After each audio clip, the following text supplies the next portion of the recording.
शोषणं भव सिन्धोश्च ज्ञापनं सारसम्पद गुरोः पादोदकं सम्यक् तस्मै श्रीगुरुवे नमः। तस्मै श्रीगुरुवे नमः। बोलिए श्री सद्गुरुदेव की जय। आप समस्त श्रोता बंधुओं को हृदय से प्रेम पूर्वक नमस्कार है। आइए परम सत्य ज्ञान के अंतर्गत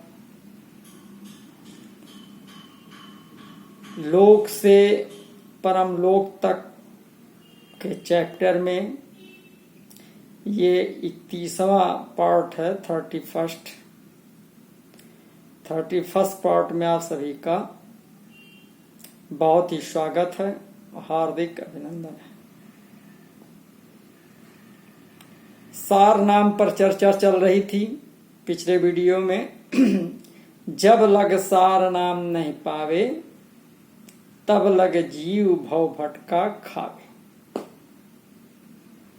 तो सार नाम को जानना अति आवश्यक है। कई संस्थाओं में इन्हीं पांचों नामों में से किसी एक नाम को लेकर उसके आगे जैसा शब्द लगा देते हैं और कह देते हैं कि ये अव्यक्त अक्षर है। अब प्रश्न ये उठता है कि आप जब श्वास से नाम जाप करते हैं तो उसमें जैसा तो लगाते नहीं, केवल पहले अक्षर से श्वास खींचना तथा पीछे के अक्षर से श्वास को नाभि द्वारा उठाकर नाक से बाहर निकालते हैं, यही क्रिया करते हैं। तो जैसा का तो कहीं गुंजाइश ही नहीं रहता, फिर अव्यक्त कैसे हुआ। और एक खास बात समझने की है, बहुत ही ज्यादा सोचने और समझने की आवश्यकता है कि जो सार नाम है उसके जैसा किसी भी निर्गुण नाम सोहं, ज्योत निरंजन, रारंकार, ओम तथा सत नाम हो ही नहीं सकती। सार नाम की उपमा किसी से दी ही नहीं जा सकती। फिर जैसा का क्या अभिप्राय रह गया? जो है वो ओरिजिनल होना चाहिए, जैसा में डुप्लीकेट। और दूसरी बात है कि आप गुरु द्वारा प्रदत्त पूरे नाम का तो भजन कर ही नहीं रहे हैं, तो फिर तो गुरु की अवज्ञा हो गई। तो आपका भजन फलित कैसे होगा? विचार लीजिए। जबकि ये निर्गुण साधना कमाई पर आधारित है। अब इसी गफलत में रहते हैं कि मैंने सार नाम पा लिया, परंतु इससे उनकी गति नहीं हो पाती। बार बार जन्म लेना पड़ता है और ये लोग कहते भी हैं कि फिर मानव जन्म मिलेगा। फिर मुक्ति कैसे हुई?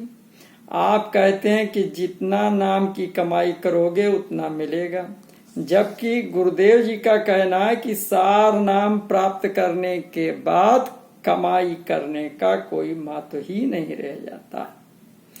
सार नाम स्वयं में ही बहुत बड़ी उपलब्धि है। सार नाम स्वयं परम सत्ता सत्य पुरुष ही हैं। तो जब परम सत्ता ही प्राप्त हो गई तो अब भी कमाई करने का कोई व्यवहार ही नहीं रह जाता। कमाई तो वहां की जाती है जहां की अपूर्णता होती है। सार नाम तो स्वयं ही परिपूर्ण है। और कई संस्थाओं में इन्हीं निर्गुण के पांचों नामों में से एक को लेकर सुरत शब्द अभ्यास की बात करते हैं। इसका भी अर्थ है कि ध्यान लगाकर उस शब्द का अभ्यास करना, अर्थात ये भी नाम कमाई हुआ। यानी कि अपूर्णता है और जब अपूर्णता है तो केवल ब्रह्मांड में ही रहकर अपूर्णता को प्राप्त होंगे। अस्थाई मुक्ति से आप कोसों दूर हैं। अतः शेष मानव जीवन का लाभ उठाने का प्रयत्न करें, ये कहना है। वरना फिर ये अवसर बार बार मिलना नहीं है। गुरुदेव जी बताते हैं कि मुख से जपे सो मानवा, मन से जपे सो देव, सुरति से जपे सो संत हैं, ताकि करिए सेव। केवल इस सार नाम में सुरत लग जाए, जो कि ये काम सदगुरुदेव जी नाम दान के समय कर देते हैं। शिष्य को कुछ अभ्यास करने की आवश्यकता ही नहीं रह जाती। सत्य शब्द जब रहे समाई, सबही ठाव लोक है भाई। क्योंकि स्वयं सत्पुरुष ही नाम के माध्यम से समा जाते हैं। गम अगम का ज्ञान जब पावे, तो आत्म ज्ञान तब घट ही समावे। सत्पुरुष का अपने अंदर प्रविष्ट होना ही आत्मज्ञान है। अगम महल की अगम गति, तहां सत्य स्थान, तहां काहू की गम्य नहीं, कहाँ ज्ञान कहाँ ध्यान। और जहां परम पुरुष हैं वहीं अमर लोक है। फिर किसी अभ्यास की आवश्यकता नहीं रह जाती। इसीलिए कहा कि हीरा परखै जौहरी, शब्द ही परखै साथ, कबीर परखै साध को, ताका मता अगाध। शब्द की परख होनी चाहिए। जो हंस भली भांस समझ लेता है कि वो फिर अन्यान्य शब्द जाप के जाप में नहीं फंसता। क्योंकि जो हंसा मोती चुगे, कंकर क्यों पतियाए, कंकर माथा ना नवे, मोती मिले तो खाए। तो कबीर साहिब जी ने कहा कि संतों शब्द साधना कीजिए, जही शब्द सो राम प्रकट होई, सोई शब्द गह लीजिए। यहाँ पर राम शब्द का प्राय सत्पुरुष से है, साहिब से है, अन्यथा ना लीजिएगा। क्योंकि जग में चारों राम हैं, तीन राम व्यवहार, चौथा राम निज सार है, ताका करो विचार। कहा है साकार राम दशरथ घर डोले, निराकार घट घट में बोले, बिंदु राम का सकल पसारा, निरालंब राम सबही ते न्यारा। तो निरालंब राम का अर्थ है साहिब, सत्पुरुष या परम पुरुष। तो यहां पर जिस राम शब्द का प्रयोग हुआ है उसका मतलब परम पुरुष है। तो संतों शब्द साधना कीजे, जही शब्द सो राम प्रकट होई, सोई शब्द गह लीजे, संतों शब्द साधना कीजे। शब्द ही वेद पुराण बखाने, शब्द ही सबहि पतीजे, शब्द ही सुर नर मुनि गावही, शब्द भेद चित दीजे। शब्द ही गुरु शब्द पुन शिष्य भय, शब्द को बिरला बूझे, गुरु सोई सोई शिष्य महात्म, अंतर घट की सूझे। शब्द ही शब्द शब्द बहु अंतर, ध्यान दीजिएगा। शब्द ही शब्द शब्द बहु अंतर, सार शब्द लख लीजे, कहां कबीर जहि शब्द न दर्श, धिक जीवन जग लीजे। बिना सार नाम पाए ये मानव जीवन व्यर्थ चला जा रहा है। हमारा परम लक्ष्य तो परम मोक्ष मुक्ति को प्राप्त करना है, पर हम फिर से केवल मानव शरीर पाने में लगे रहें तो चले थे गुरु भजन को और ओटन लगे कपास वाली बात हो जाती है।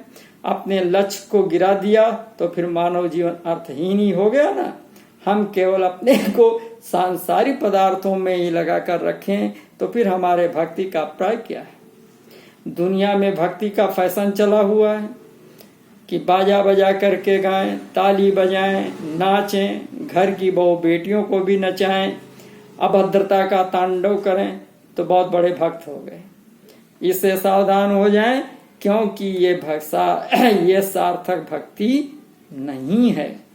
कबीर साहब जी ने इस पर कहा कि भक्त हो नहीं नाचे गाए, भक्ति होए नहीं घंट बजाए, भक्त होए नहीं मूरत पूजा, पाहन सेवे क्या तो ही सूझा, बिमल बिमल गावे अरु रोवे, क्षण एक परम जन्म को खोए।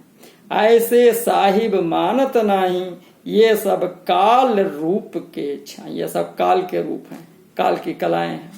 मन ही गावे मन ही रोवे, मन ही जागे मन ही सोए, सत्य नाम की खबर न पाई, काकर भक्त करो रे भाई।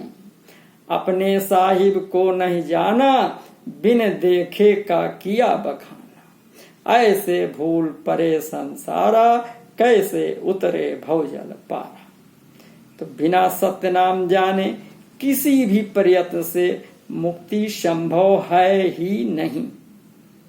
गलत फहमी में न रहें कि हम कोई भी नाम अन्य साधन से मुक्ति प्राप्त कर लेंगे। मुक्ति तो मिलेगी ही नहीं, हाँ 84 के चक्कर में पड़कर घन चक्कर अवश्य ही बन जाएंगे, क्योंकि कहा है मुक्ति न होवे नाचे गाए, मुक्त न होवे मृदंग बजाए, मुक्त न होवे साखी पद बोले, मुक्त न होवे तीरथ के डोले, गुप्त जाप जाने जब कोई, कहें कबीर मुक्ति भल होई। संत सुभाग गुरुदाया कीन्हा, आदि नाम हंसन को दीन्हा। तो इस सार नाम या सुरत शब्द को शिव, सनकादि, श्रृंगी, पाराशर, सुखदेव, व्यास, जनक, नारद आदि माने जाने लोग भी नहीं प्राप्त कर सके। 5 नाम में ही लगे रहे तो आप क्या समझते हैं कि आपको मिल पाना आसान है?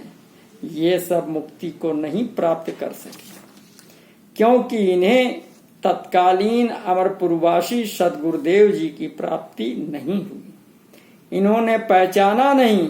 इसी प्रकार अब उत्तम अवसर है कि हम सब मानव शरीर में हैं और इस समय अमरपुरवासी परम संत सदगुरु देव जी उसी नाम की थाती लेकर इस धराधाम पर मौजूद है। आओ इस अवसर का लाभ उठा लें। कहा है कि सुरती शब्द समाजा। दादू जी का ये कविता है जो दादू जी ने दिया है। आइए इनका देखते हैं, दादू जी से उपदेश प्राप्त करते हैं।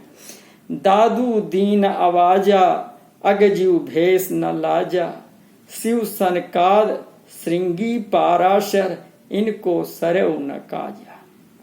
ये तन तोर काल कर खाजा, छिन छिन सिर पर गाजा, सुरती शब्द समाजा। सुखदेव व्यास जनक नारद मुनि, घट घट उन पर छाजा, तू कई लेखे माही न बची हैं, पच पच मरत अकाजा। बाघ उपाय करे गौ कारण, और जप दल यही विधि साजा, पल में छुट जई हैं सुख संपत्ति, ज्यों माखी मधुराजा। सुरति शब्द समाजा। रात्र दिवस धावें धन कारण, मरण काल कित आजा, और जिन कोई सुरत सत्य लख चीन्हा, जन्म मरण भव भाजा। सुरति शब्द समाजा। दादू भेष भेद जब छूटे, सुरति शब्द समाजा। जब भया सिंधु बिंदु का मेला, वो ही साहिब को लाजा। सुरति शब्द समाजा। अब प्रश्न उठता है कि शारीरिक नजरों से परलोक तथा आत्मीय दृष्टि से अपना लोक, परम लोक या निज लोक या अमर लोक, हमारे तीनों त्रिदेव सनक, सनंदन, सनत, सनत कुमार, सुखदेव, व्यास, जनक, नारद आदि आदि नहीं पहुंचे तो फिर गया कौन? किन किन को वो सार नाम प्राप्त हुआ जिसके कारण उन्होंने अपने निजधाम सतलोक को प्राप्त किया? तो इसका उत्तर है कि जाने वाले संत हैं और वे गए भी तथा लाखों लाखों लोगों को पहुंचाया भी। और आधुनिक समय में संत सद्गुरुदेव जी उसी सार नाम को शिष्यों को प्रदान कर उन्हें पहुंचा रहे हैं। इसके उत्तर में ये पद है जो तुलसी साहिब जी का लिखा हुआ है। आइए तुलसी साहिब जी ने क्या कहा, इनके विचार पर दृष्टि डालते हैं। तुलसी साहिब हाथरस के थे, बहुत बड़े संत थे। तो लगभग 300 वर्ष से ऊपर हो गया, भक्ति काल के भी थे। तो आइए देखते हैं इन्होंने क्या कहा। तुलसी गति गाई शब्द सुनाई, तुलसी गति गाई शब्द सुनाई, पंथ अगम सुरत सार भई। नानक और दादू दरिया साधु, मीर सूर कबीर कही। नाभा नभ जानी भाख बखानी, सुरत समानी पार गई। देखिए क्या बतला रहे हैं कि नानक, दादू दयाल, दरिया साहिब, मीरा, सूरदास जी, कबीरदास जी, नाभा नभ, इन लोग ये लोग जो है सूरत में समाये और पार गए। सबकी विधिन्यारी एक विचारी, सब संतन एक राह लई। सब चढ़े एक धारा पहुँचे पारा, लखा गगन गति गमन गई। कोई करी है शंका महामति रंका, तुलसी डंका दीन सही। ये संत मत भाखा देखा आँखा, साख शब्द में गाय कही। ये करी बखाना भेष न जाना, शब्द निशाना सुरत लई। कागद न स्याही ग्रंथ न गाई, गाय गाय सब जन्म गई। कोई संत लखई हैं न्यारो कही हैं, कथन बदन में नाही नहीं। जो पोथी पढ़ी हैं ज्ञान से अड़ी हैं, नरक परय पन भक्ति नहीं। बिन भक्त न पई हैं जन्म गमई हैं, संत शरण बिन राह नहीं। जिन जिन यह मानी सत कर जानी, भक्ति संत सब भाख कही। महा पुण्य पुण्य गाई संत सुनाई, संत शब्द रस अगम कही। संतन को जाना शब्द पिछाना, सुरत समानी आदि लई। तुलसी तत्सारा अगम निहारा, गुरु पिया पद पार लई। सब संत पुकारा मह पुण्य लारा, सारा चारा पार गई। संतन की शरणा दुख सुख हरना, वरना तुलसी तोल लई। चौथा पद गाई संत सुनाई, सुरत शैल अज आदि लई। संतन कर भेदा जाने न बेदा, खेद कर्म की दूर भई। संतन मुख भाखी अगम की आँखी, उनसे ताकी तरक कहीं। कोई बूझे न अंधा पड़ा जम फंदा, अंधा जग को बूझ नहीं। संतन विधलाई शब्द सुनाई, भई बानी सब गाय कही। शब्द जो गावें आँख न आवें, बिन सतसंगत भरम सही। छूटे सब टेका बूझे एका, ये संतन ने शार दई। तुलसी गोहराई बूझे न पाई, बिन बूझे सब खान भई। दीन निहारा संत पुकारा शब्द विचारा पार भई। तो भवसागर पार जाने का एक ही रास्ता है, एक ही साधन है, एक ही सहारा है, और वो है सार शब्द। तीन लोक में काल है, चौथा नाम निर्वाण, और जो यह भेद न जानई सो नर वृषभ समा। पूरी दुनिया यही पांचों निर्गुण नामों में से एक को लेकर सार नाम जानकर या समझकर टूटी पड़ रही है। ये तो अच्छे ढंग से समझ लिया कि सार नाम से मुक्ति संभव है, अन्यथा नहीं, परंतु सार नाम क्या है इस पर कंफ्यूजन है। गुरु लोग जो नाम मुंह से या श्वासों से लिया जा सकता है उसी को सार नाम बताकर भक्तों के साथ धोखा कर रहे हैं। भक्त बेचारे भोले भाले, उन्हें क्या पता कि जिसे हम चाह रहे हैं वो सार नाम इन लोगों के पास है ही नहीं। भक्तों ने अपने मन को मना लिया कि गुरु जी जो कह रहे हैं वो ही सही, ज्यादा खोजबीन क्या करना, कहाँ इतना समय है, गुरु जी में संतुष्ट हैं और सोच लिया क्या करना।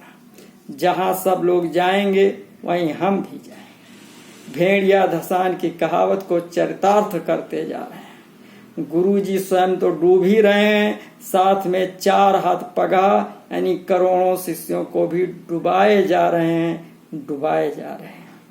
तो ये सब अनजाने में ही काल पुरुष के एजेंट बनकर बैठे हुए हैं और ऐसा चरित्र कर रहे हैं जो कि परलोक गमन में बाधक है।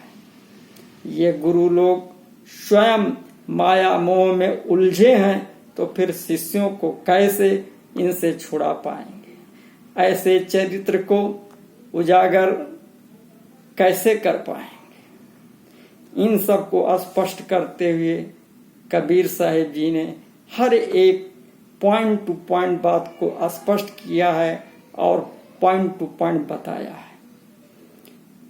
तो इस पर ही कबीर साहिब जी का एक भजन है, वो हम अगले वीडियो में आप लोगों के समक्ष प्रस्तुत करेंगे, जिससे और स्पष्ट हो जाएगा कि कैसे नाम को जाना जाता है। तो इन्हीं शब्दों के साथ में मैं आप लोगों से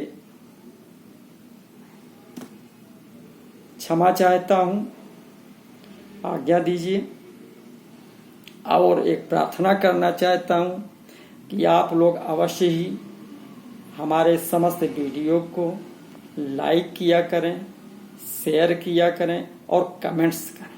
कमेंट्स करने से हमको बहुत ही सहारा मिल जाएगा। बहुत बहुत धन्यवाद। नमस्कार। आप सबका फिर अगले वीडियो में स्वागत रहेगा। नमस्कार।